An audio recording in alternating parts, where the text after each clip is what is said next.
Hey guys, it's Miss Crystal again. We're doing this, we're talking about books as usual because it's Wednesday. Okay, so today's theme is going to be like unlikely alliances, basically people who did not like each other at the beginning of the book but slowly do by the end. Okay, which is kind of a spoiler but not really, you know? Okay, anyway, we're gonna start with high school and then move on to our middle school picks. Okay, first one out the gate, Prepped. So Prepped is about Becca. Yeah, Becca and Roy.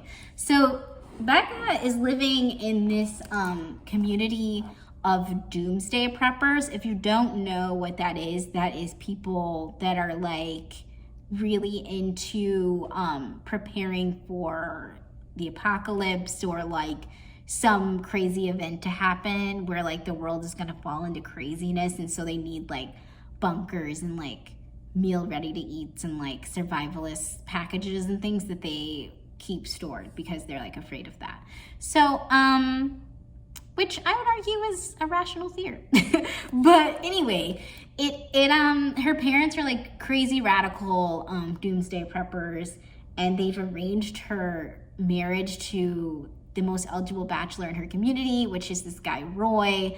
And so he seems to really be all about prepping, whereas like she is not, like she's pretending to be, but her real plan is to like get a full ride to somewhere and like get the heck out of this community, like ASAP. So high school is ending and approaching and she's ready to go. But something happens and it like threatens her ability to leave the community, and she feels like her timeline needs to be moved up and she's got to go now. And the only other person that really knows is Roy, and when he finds out, she thinks it's going to be like a total disaster because she thinks he's all about prep, but he tells her that like he's been faking it too and he's trying to get out of here as well. So yeah, it's about like this pair, they're trying to get out of this situation, what they finna do, you know? Okay, next one.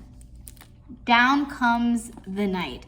So this one is about Ren. She is like a witch. I'm gonna say she's a witch, and she has magical capabilities, whatever she called.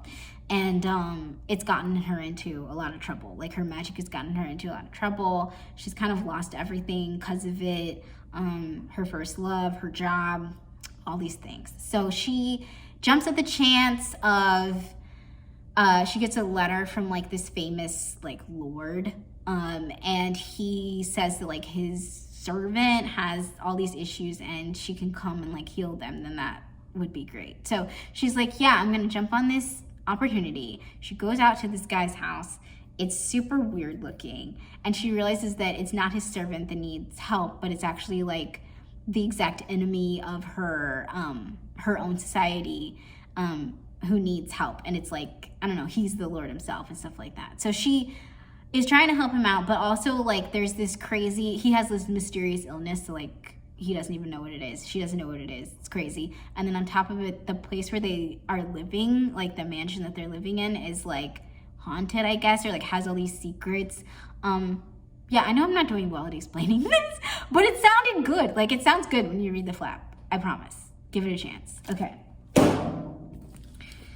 The In-Betwen. So this is middle grade, and this is another like haunted house-ish situation. This kid, Cooper, his dad left his family like 3 years ago, and ever since he's been kind of depressed about it. And everything's been getting on his nerves, his sister, his friends, just everything. And he also is annoyed by this like creepy girl who lives next door who keeps staring at him through the window. Now, I was like, immediate red flag, bro. But he like seemed like oblivious to the whole situation. And so when they find out that like there's some mysterious thing that's happening next door, it's like a revelation. But honestly, like, I mean, she's a ghost, right? Like she has to, I don't know, whatever. Anyway, like, I'm not trying to ruin this for anybody. Go for it.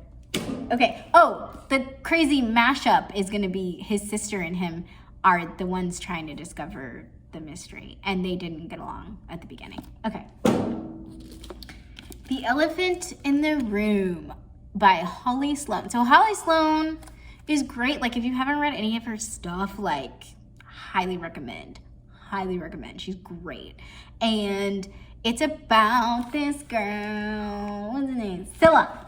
She is living with her dad, who's a mechanic, because her mom was undocumented, and like she has to fill out all this paperwork to come back to the US or whatever, and they're separated, so that kind of sucks. But she's with her dad, and her dad has to go to Oregon for this like crazy mechanic job, and when she gets there, she befriends this older fella who is basically like a grandfatherly type to her, but he's like this grumpy old man who doesn't get along with nobody, you know, the type. And so like, yeah, they finally get to knowing each other, and then they like form an attachment with this elephant that he rescues, and then also form an attachment to this like weird little boy named Mateo who lives there too. So I think it's just like a fun trio, and it's about like found family and like all that stuff. Okay. Yeah, so that is it. Quick rush through. If you didn't catch all of that, then I always have the books posted on my YouTube. On our YouTube, Flexman Public Library's YouTube. So see you guys later.